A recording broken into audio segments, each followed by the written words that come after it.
રાજ્ય સરકાર દ્વારા ભરૂચ જિલ્લાના અંકલેશ્વર જીઆઈડીસીમાં અંદાજે ₹32 કરોડને ખર્ચે નિર્માણ પામેલા અદ્યતન ટ્રાન્સપોર્ટ નગરને આજથી હંગામી ધોરણે કાર્યરત કરવામાં આવ્યું છે, કે જેનાથી સ્થાનિક ઉદ્યોગ અને પરિવહન ક્ષેત્રે સાથે સંકળાયેલા વાહન ચાલકોને મોટી રાહત મળશે.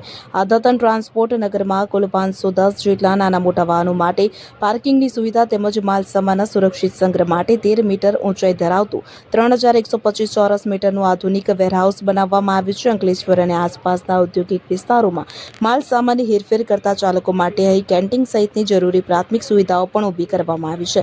નવું ટ્રાન્સપોર્ટ નગર શરૂ થવાથી સ્થાનિક સ્તરે ટ્રાફિકની સમસ્યામાં નોંધપાત્ર સુધારો થશે અને માલ પરિવહનની સમગ્ર પ્રક્રિયા વધુ સુવ્યવસ્થિત તેમજ સુલભ બનશે તેવી આશા રાખવામાં આવી રહી છે.